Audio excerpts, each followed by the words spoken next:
Let's talk about it. This is Susan Johnson, and I'm here with my co-host, Dennis O'Brien, and our very special guest this evening, our chairman of the Waterworks, Mike Callahan, also the chairman of our building committee that's rebuilding the Wyndham High as new. So welcome to the show, Mike.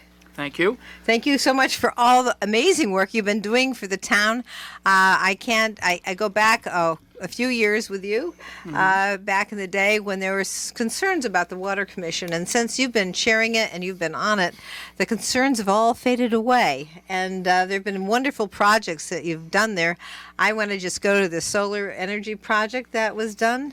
And and also you rebuilt that wonderful machine. Water turbine? Water turbine, yeah, exactly. Thank you. Tell us a little bit about those things, and I'm just so thrilled that you're here, and I know you saved the town an awful lot of money by doing those two projects, and probably other things too as well. Well, one of my personal commitments is energy conservation, and we're fortunate at the Water Department that we have a qualified staff who also shares the desire to save energy. And there's always been a water turbine at the Water Department, and recently it failed, and through the good efforts of the maintenance staff and the director of the facility, that was restored back to service. The water wheel saves us a fair amount of money on an annual basis, takes advantage of the energy in the water behind the dam. And then 7 or 8 years ago, there was a state incentive program that supported probably about 50% of the purchase costs for a 100 kV solar array that we installed at the Water Department. And again, that saves a fairly significant amount of money on an annual basis. You've done amazing work there, and your understanding of engineering and all those kinds of things that so many people don't understand, and your willingness to donate your expertise and time to the town is just, we can't thank you enough, right, Dennis? On top of that, he has great leadership skills. I mean, he's very experienced in chairing committees and chairing groups, probably in the work he's done as an engineer, and moves things right along and gets things done. And that's a real important part of what Mike has done for the town on the Water Commission and also the Building Committee. Exactly. I mean, the building committee is something you initiated, Dennis, the building committee for the Build is New, Renovate is New. Because I was, of course, the building was built in 1970. It's about 222,000 square feet, I believe. And there was never much of a renovation done in that building, not much done over the years. And I got on the town council after retiring from the probate court, and I got a call from Murph Sewell, who was I believe he was the chairman of the Board of Ed at the time. And Murphy asked me if I would get an application through the town council to go to the state for a renovation as new project for the high school. I was delighted to help out. He called me about, I think, a month before there was a deadline. And the deadline was that the reimbursement rate was going to be reduced. And we had to get it in. So I said, okay. And I had a heck of a time getting it on the agenda. And we did get it because there was opposition. There's always been opposition to any project that we try to do in this town. But usually, good people come out and they vote, and we get it done. Let me just say one thing about that. Oh, you're gonna interrupt me. I like to just have a little chat about that little opposition. I just want to say that we're in all the towns. There's been a survey done on the state level. In all the towns that have referendums for their budgets, the buildings are in the worst shape of any of the other buildings in the rest of the state. So if you don't have a referendum on the budget, and I'm not saying we should or shouldn't, I'm just saying that we need to give more careful consideration to building changes that must be done instead of letting them deteriorate like that. Well, anyway, there was definitely a need for this, as I saw it as a layperson. I don't know anything about construction at all. Yeah. And I worked on some construction projects, but only I did a lot of work on the garage up at the Mansfield Center, and I also did a little bit of work. I came in a little bit late on the community center up in Mansfield, but I got some introduction to working in construction projects there. But I was in charge of the committee I was on the committee along with Victor Funderburk and I think it was Ernie Eldridge. We were on the committee, the nominating committee, to nominate people for the building committee once it was filed. And we had 22 applicants, and one of the applicants was somebody I solicited, and he happens to be right here, and that's J. Michael Callahan. I know him as Mike, and the rest is history. He got on the committee, he became the chairman, and it all started with that. And I just want to ask a little bit about your background. I usually do that first, but a little bit out of order. Now, you are a professional engineer. Your specialty is? The building trades. I'm an electrical engineer. I spent 25 years in my own practice where we worked on building systems, primarily schools and municipal buildings. That experience gave me exposure to not only electrical systems, but mechanical systems as well as the general building trades. And then after that, I was a vice president and partner at a much larger Central Connecticut engineering firm, pretty much doing similar work but in a different venue. Did work for industrial clients and more manufacturing and Fortune 500 companies. So about 40 years working in the building trades, fairly comprehensive in terms of the project types and specific technical issues. So I knew that because I knew that, and basically because we had a coworker back in legal services days, our legal services days, who happened to be married to Mike's partner when he wasn't working in a small firm, and that's how I got to know Mike and his background and whatnot. I said, he's living right here in Willimantic, and I said, wow, I mean, we got to get this guy to be on the building committee, and then also to chair it, and fortunately he was available and willing to help out once again. He's doing the water commission, and then I don't know how he doesn't have much time to do his work with all the responsibilities we persuaded him to do, but we didn't have to twist his arm. But anyway, it all starts with that. So why don't we start with the project from the beginning? Sure. When you first took it on with the members of the committee that we appointed, the town council appointed, a pretty good committee, I'd say. There's been some changes, but anyway, I'll let you follow up. Yeah, well, my first comment would be to reiterate what Dennis said earlier. The building, without any doubt, needed a significant amount of work and renovation, primarily because of its age. It had been reasonably maintained, but buildings always have a service life associated with it, and this particular building was way, way past the time when it should have been significantly renovated. As Dennis said, we have a really good standing building committee. We got through the initial planning and budgeting phases with some challenges, but not as many as I would have thought.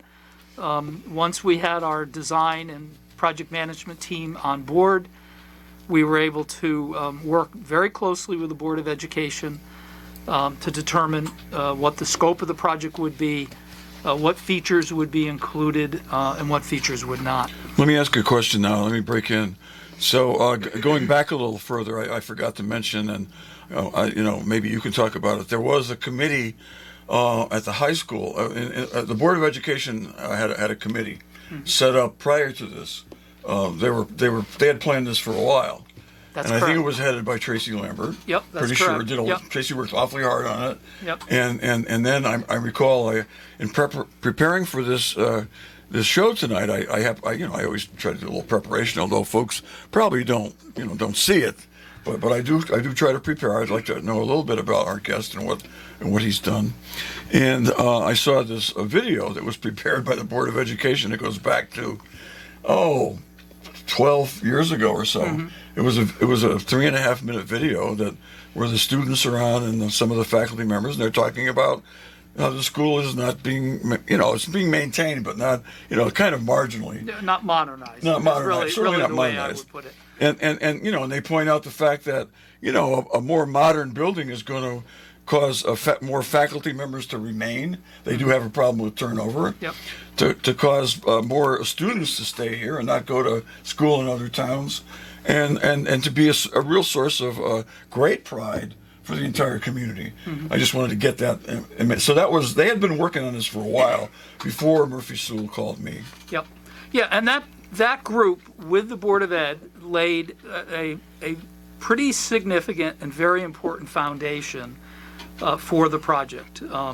Just on a procedural basis, it's the Board of Ed that defines exactly what they want in terms of educational space, program support, facilities for faculty, athletics, and that comes in the form of what is called an educational specification. And that's a very comprehensive, very detailed document that not only allows the building committee to move forward focusing on the building aspects, because the Board of Ed appropriately is focusing on the educational requirements. So the building committee is not defining the educational requirements. We're translating that ed spec into building specifics. Let me just also interject here just a little bit, because as you said, modernization, and that's one of the things that I think that we're all very, very interested in, having to do with the technology of today versus the technology of the 1970s, Yep. right up through the 90s, really. We have a lot of internet and those kinds of things that really would facilitate things like making sure that our students have access to all kinds of information for the school system, and certainly during the COVID crisis, they would be able to lock into the school system and do their work as well to protect them from getting COVID. So just tell us a little bit about the technological aspects of making us more up to date with technology for students and learning for computerization. Sure. So in addition to the more mundane building components, the room, the ceiling, the lighting, the heating, and ventilating, there is a significant information and educational component. As we all, at least older folks like me, recall, in high school there was a blackboard, a handful of chalk, an instructor, and the kids, and you probably had a fairly thick book, depending on your subject. That was the extent of the technology. Today, it's completely different. The teachers and students are required to access the internet and to use internet-based resources, both formal and informal.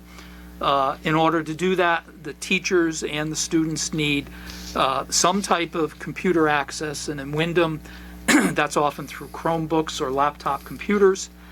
The teachers, in addition to their own computers they use for curriculum preparation, use what is called smartboard technology, which is the equivalent of a high-tech blackboard that allows both writing as well as presentation of videos and other material content.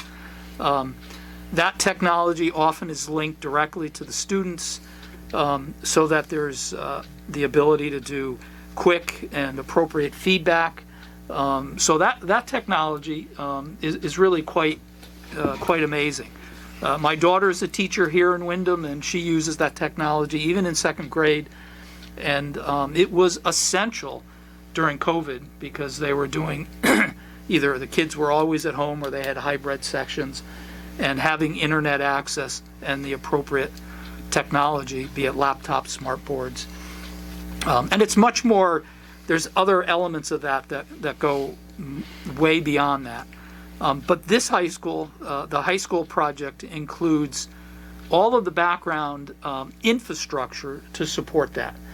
So there's high-speed internet access from the building to the utilities on the street. Within the building, there are high-speed wired and wireless network connections that are all absolutely brand new when the project is done, which is a fabulous thing for Wyndham. They will have the latest, most advanced technology in terms of the infrastructure. That includes fiber optic connections from the street to the building, fiber optic connections within the building between the data closets. That's huge. That is huge. Yeah. I just want to say, because one of the problems we have here in the Hill section, and we've had somewhere on Main Street, is a lot of the wire here in downtown is copper. Yeah. And getting the fiber optics over to the high school is really going to increase the speed and the capacity for the students. Yeah. So fiber optics is really where it is at. And, I'm really thrilled to hear, because that was going to be one of my questions. How are we doing with the fiber optic connections? Yeah. And within the building, there'll be what are called access points, which allow the kids and the students, and I'm sorry, the kids, the students, and the faculty and staff to use wireless connections from their laptops. So just that basic interconnectivity improvements in itself is a very, very significant component of the project. Now, on top of that, there'll be modern, updated door access systems for security purposes. There's closed-circuit TVs that'll be located for exterior and internal views to allow the security staff at the high school to understand what's going on. Excuse me. The more basic and mundane elements, folks probably are aware of this. The high school had just a limited amount of air conditioning. There were certain areas, conference room and office spaces, that were air conditioned. But when we are done, the building will be 100% air conditioned. Wonderful. Which has, particularly in the last 5 years, and I don't think anybody can deny this, many schools in Connecticut years ago did not require air conditioning for two reasons. They had limited summer programs or none, and the heating season or the cooling season really was limited to the summer periods when kids weren't in school. And it's not uncommon now, March and April and May, to have a number of hot days, and certainly September and early October. And again, we've had recent examples of this here in town where some of the days it's just been scorching in all the schools. So one of the objectives of this project was to make sure we get air conditioning. I want to ask you something about the HVAC system as well. In terms of COVID, again, one of the things that we were very concerned about in the legislature, and one of the things that I kept complaining about is the fact that we needed to have HVAC systems that really move that air around to make sure that there wasn't any stagnant air that could be more of a breeding ground. And I just wondered about that analysis as well. So included in the project, most modern buildings today separate the ventilation from the heating and air conditioning. There's compelling energy and performance reasons to do that. And what we are including, like many new buildings, are what are called dedicated outside air systems. And what they do is they bring in the required level of ventilation, which is based on the number of students within the spaces. So if there's no students in the space, there's no outside air. If there's 10 students in the space, that amount of outside air is driven to the point which is appropriate for 10. If the occupancy goes up to 20 or 25, the outside air rate goes up to accommodate the accommodate the number of students. So we do have a dedicated outside air systems, which are very important for energy conservation, but also for indoor air quality. Thank you for that. I had no idea about that new aspect of HVAC. So that's really very, very great. And you've updated it to this level, which is wonderful to hear. Excellent work. Thank you for that. You're welcome. So in addition, in terms of the technology, we clearly have all new HVAC lighting, temperature controls, and those things aren't going to be obvious in terms of tangible items, but they will be very obvious to the students and administrators, because an important component of this project was energy conservation. We've increased the amount of insulation on all of the exterior walls. In a previous project, the roof was replaced and they added a significant amount of roof insulation.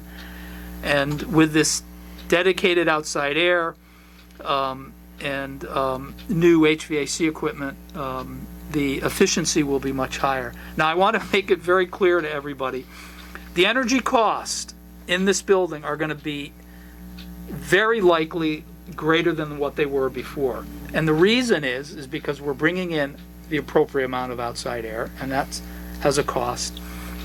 But also, we're air conditioning. So there'll be a cost increase associated with the air conditioning, but we're still doing it in a very efficient manner.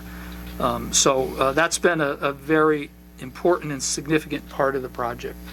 Some of the additional benefits to the students include both the use of natural light as well as artificial lighting. We've selected new LED light-emitting diode light fixtures, which are super efficient, but also you can control the light levels, again, based on the occupancy of the students. So if you have a certain amount of natural light coming in through the windows, we have sensors that don't turn on the outside row of lights, but maintain an appropriate level of lighting for the activity in the room. So again, those are all, you're going to walk into the building, you're not going to know the difference, but you'll feel it in terms of the color temperature. The lighting levels will be appropriate, more uniform what they were in the past. And then another component which not many people understand the importance of, and that is the acoustical performance of the building. When you're in a large group, and kids are naturally, noisy, through talking and moving around. If you have hard surfaces, vinyl floor tile, brick walls, you can get a fair amount of background noise just from normal activities in the space. But the design team was very careful in selection of acoustical ceiling tiles. The furniture types is padded to minimize or to increase the sound absorption, so it minimizes the noise. And then the HVAC system also is designed to minimize fan noise coming into the space. So not only is the temperature and air quality going to feel and be better, but the acoustical and lighting environment. And again, there's a huge body of evidence that strongly supports that appropriate environment really enhances the educational performance of the students. So there's the technology, there's the building elements that are supportive. And again, I think the less tangible aspects, and Dennis, you alluded to this earlier in terms of the benefits to the students and the teachers, it's going to be a bright new building. There's many elements of the project that right now the building's a mess. We're right in the middle of summer construction, but there are some spaces that are coming pretty close to being finished, and we've seen interior finishes, and we're getting a sense of what the color scheme is like, what the acoustical environment's like, and it's got a pretty significant contemporary feel to it, and I think the kids are going to react to that in a very positive way. I think the people of the town are too, Mike. Yeah. Having looked at the plans and what's in store for the property, it's a 41-acre piece of property. Yep. And it's exciting, just Yeah. looking at the Oh, plans. yeah. I mean, it's just really exciting. I see you have some points you want to cover. I mean, I don't want to interrupt you. You've got No, go right ahead. No, we don't. We only have so much time, and you've Yeah. got a lot to cover. But I just want to say, okay, so you started, and you were elected chairman, and then what did you have to do? You had to hire some experts, some consultants. Yeah, so one of the main responsibilities of the building committee, in addition to understanding the scope and maintaining the schedule and budget, is to ensure that the building gets built in accordance with the educational specifications.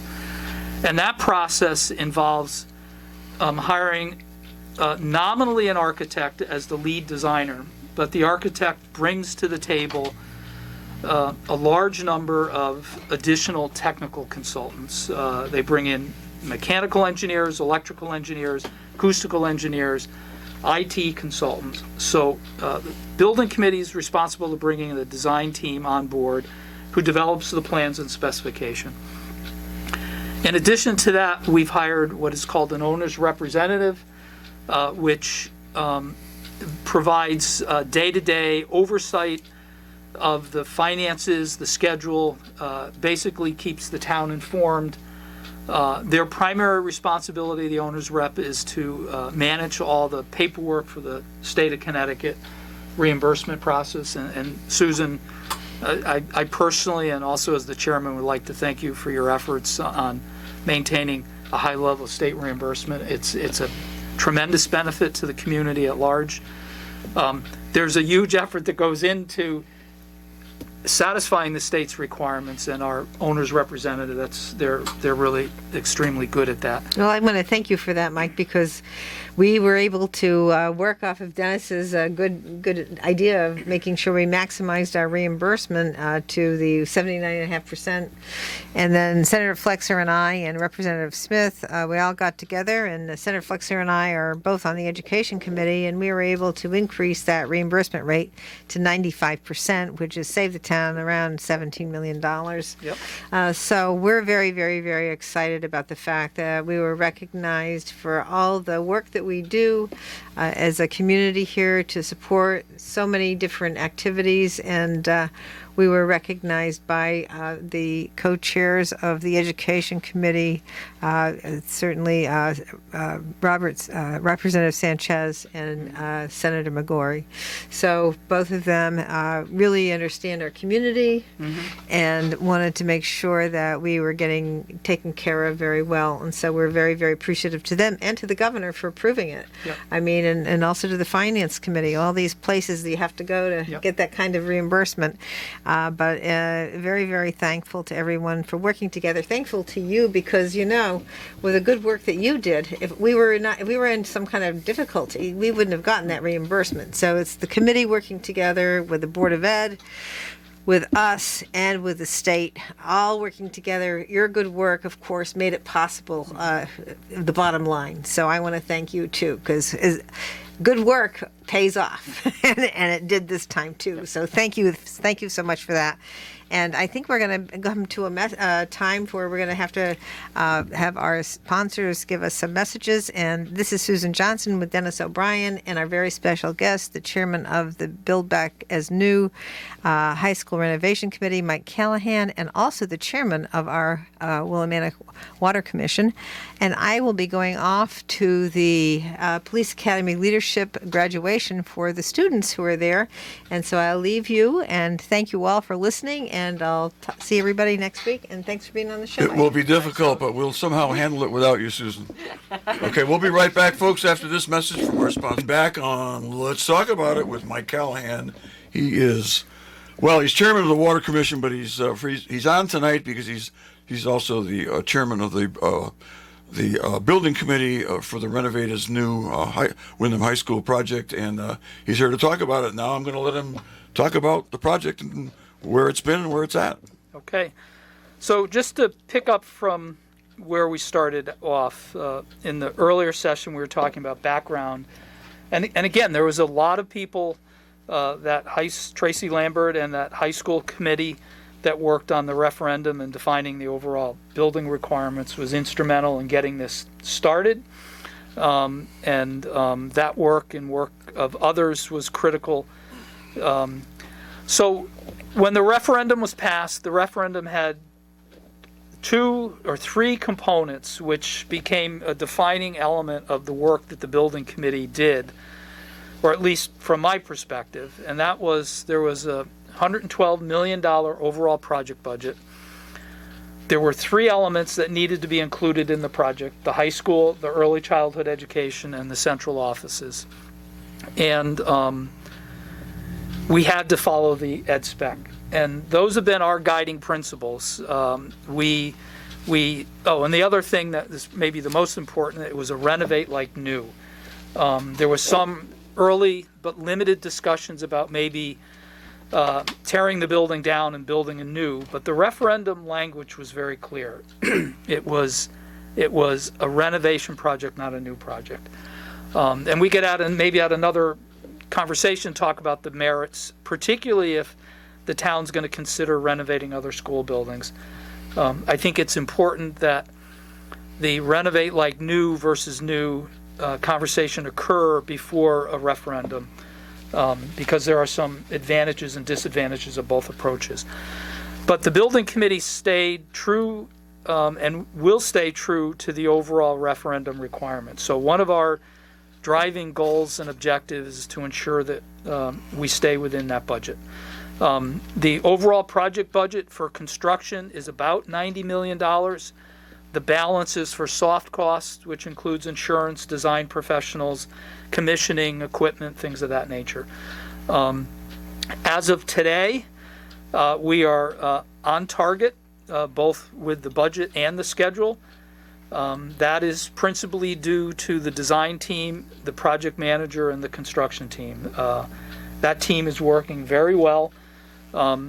Projects of this size and complexities always have challenges in terms of change orders and schedule challenges. And the team has worked very hard with the building committee to address some of those challenges. And I'll just give you one quick example. We discovered a significant amount of subterranean ledge on the south side of the site, a lot more than was anticipated, and we had to make a number of changes on the fly. There was a large rainwater or stormwater retention basin that was going to be installed under the new parking garage for the central office, parking lot for the central offices, and we had to relocate that into the athletic fields. And then more recently, and we anticipated this, we discovered that the ledge in the south parking lot is much higher than expected. And there's evidence that during the original high school renovation it was blasted. So we had to regrade and readjust the elevations in the south parking lot. And that's going to impact the proposed photovoltaic parking lot canopy support system. We're going to have to redesign the foundations. And again, those are all very manageable.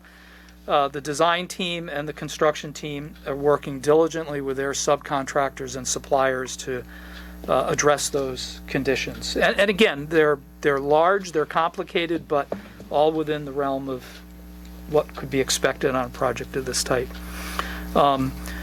We've had a number of change orders on the project, but again, given the status of the project, they seem to be appropriate, so I'm very confident at this stage we're going to be on track with the budget.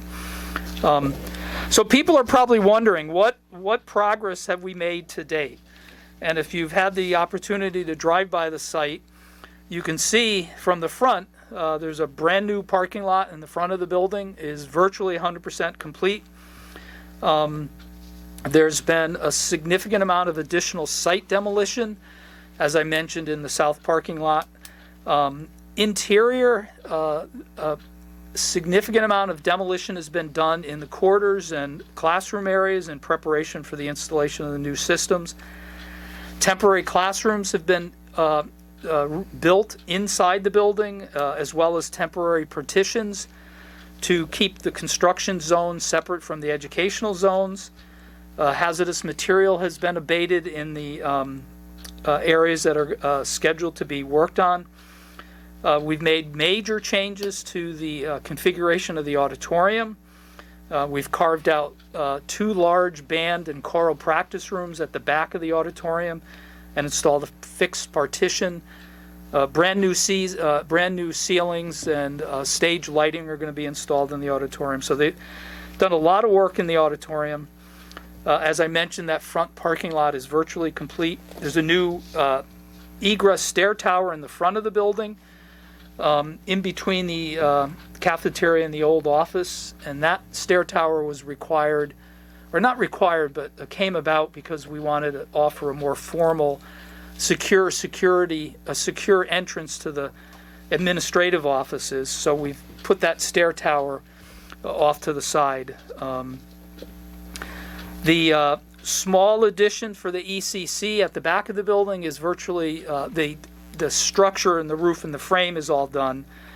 A significant amount of work has been started on the football soccer field. The school system was fortunate enough to get URSA funds, which are paying for the artificial turf on the football field and the soccer field. That was going to be an alternate, which we might have been able to afford, but with the URSA fund, it's guaranteed, and that work is now underway. Anybody that's interested in athletics should take a walk back there. It's really quite an impressive operation that they're in the middle of. Our goal is to have that field, maybe not all the site lighting and stadium and concession stand, but the field should be ready for fall activities. So I know the school staff is excited about it and the building committee as well. The central office renovation is about 80% complete. The new guidance suite, which is a pretty significant undertaking up on the second floor, is about 65 or 70% complete.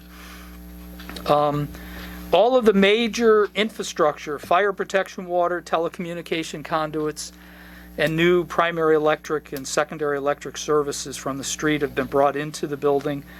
And all the major infrastructure components, electrical switchgear, fire pump, boilers, cooling tower, are now on site. Some of them are in the process of being installed right now. So the contractors made really good use of this summer. We had some supply chain issues in terms of availability of equipment. Contractor encouraged their subcontractors to do early purchasing, which from an inflation standpoint was very timely. The contractors are all pretty excited now, having purchased that equipment primarily for supply chain and scheduling issues. But if they'd purchased them later, that would have been a cost issue. So they've really done a good job of procurement. We are facing some supply chain issues, but I don't think it'll have any major impacts on the overall completion and phasing of the project. So what we expect to be completed this fall, if not at the beginning of school, sometime in the fall, would be the central office, the guidance suite on the second floor, and the big push now is to get the bus drop-off and south parking lots finished, so that we have a reasonable traffic flow during the normal or the academic year. And it appears that we're gonna meet those deadlines by the beginning of school. So we're pretty excited. It is nominally a 39-month project. We're about a year into it. There's going to be another 2 full years, 2 academic years of continuing renovation in the building, but a pretty significant bite of the apple has been achieved so far. Like I said, all the major infrastructure. So after maybe the spring of next year, the impact on the kids will be much less because they'll have new finished areas that they can move into. They'll start to see more and more of the building is complete and smaller and smaller areas are under renovation. We had nominally a 6 phases in the schedule, and we made with the school system a decision to relocate the ECC classrooms over to the middle school for the duration of the project. That freed up a pretty large area. And ECC is Early Childhood Center. Yes, yeah. Yep. Good point. When I first read about it, I thought, what is this? I figured it out. But that's opened up a large area, so we're going to drop from 6 phases to 5 phases. We were a little behind schedule. We had 45 days slip in our schedule, and we've recovered almost all of those with this reconfiguring of the ECC. And again, the school staff was wonderful and very helpful in the discussions and planning, and they've actually moved over to the middle school. So the next 2 years, classrooms, offices, media center, auditorium, cafeteria, kitchen, gym, locker rooms, labs, chem and biology labs, baseball and track fields, tennis courts. The ECC at the high school will be completely renovated. And the balance of the parking and the site work. So there's a lot ahead of us, but we've made a lot of progress, or the contractor, I should say, has made a lot of progress. Well, you all have. It's certainly a team effort, and it involves the committee, as well. And you obviously did a wonderful job of hiring your contractors, and you might want to talk a little bit about that. And, Yep. I mean, they seem to be doing quite well. Yeah. So as I mentioned, a couple of key takeaways, which is as of today, the project's on budget and on time, on schedule. I know we've heard a lot about the sometimes difficulty of working with the state Board of Education and the funding and technical agencies, but I have to tell you, it's been fabulous. And people may or may not know there's been some controversy at the state in terms of the agency that provides reimbursement. But at the staff level, we've had absolutely incredible technical and financial support. The state's been really good to work with. I can't say enough. Most importantly, their payments have been very timely. We put our applications in, the money comes in. We've been had no cash flow issues associated with the project. The town did a good job of doing some short-term financing, and we managed the cash flow in the very beginning. And once we got in the groove with the state, we've had at least 2 months of 2 reimbursements, and I think we're on track for our 3rd. And so it's really hasn't burdened the town financially in terms of cash flow. Yeah, I wasn't quite sure how that works, and I was really pleased to read in the minutes of I've read some of the minutes of some of the meetings, and how the payments were coming in and Yep. they were being made to the people who need to be paid, Yep. including, of course, the Downs, the construction company, and I think it seems like it's running really smoothly. Yep. I hear all these complaints all the time in other projects and situations, but this one here seems to be going quite well. Yep. So in general, the design, construction, and project management team has worked very well together. And again, as I said, we've gotten through most of the issues, and I'm sure we'll continue to work closely together. And then my last call out is the Board of Education, superintendent of school, superintendent's staff, the principal, her staff, and the students and teachers. I cannot say enough about how great they've been. Not only have they been flexible during the design and assisting the design team, and it's a huge change for them. They embraced it, and we spent a lot of time helping everybody get up to speed. One of the things that's pretty exciting for me is we do, with our project labor agreement, there is opportunities for the students not only to visit the site, but they've been doing mentoring, visiting with the contractors. So that part of the project is played out. I think it's really helped the students understand why this is an important investment. And the contractor's done a really good job of working with the kids. So I have to give them a lot of credit. So again, the students have been really, really wonderful. And again, 3 minutes. The staff's done a phenomenal job. So, and then maybe in terms of wrap up, and then Dennis, I would like just to say on projects of this type, although they're inherently complicated, sometimes folks don't understand what that means. And so one of the things is we are making significant improvements in the educational environment. That's what we're driving at. We're renovating the building while it's occupied. There's multiple phases. We've got to maintain safety of the students and staff. There are dozens of subcontractors and trades, hundreds of suppliers, hundreds of workers on the project, working with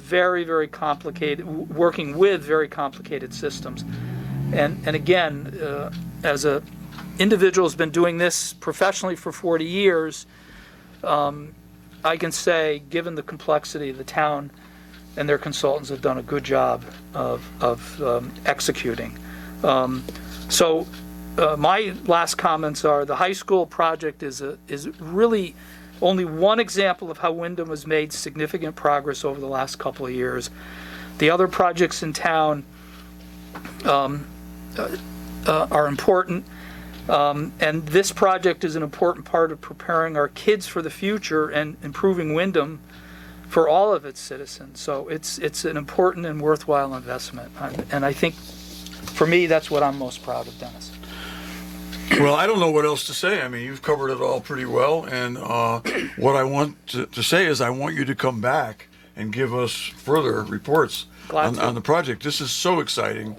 We've got the community center up and running now, the parking garage, and the Shabu station. This is the big one, Yep. and it's so exciting. And I'm just feeling chills just talking about it. This is wonderful, and Wyndham is really a town on the move, and this project has a lot to do with it. It's a big one, and it's going to be great for the kids, great for the parents, great for everybody in this town, and it's putting us and everybody around the area Yep. that knows that we are a going concern here. And thank you, Mike Callahan, for your hard work and your very successful and able work. And keep in touch. All right, I will. Thanks, Dennis. This is Dennis O'Brien with Let's Talk About It with Mike Callahan. He is the chairman of the board of the Wyndham High School Renovate as new committee. You just got a progress report. You can see this. This has been video recorded, and this program can be seen on Charter Spectrum TV on a Friday night within the next 2 weeks. We will keep you all informed. Thank you for listening. We'll be back next week with another great show.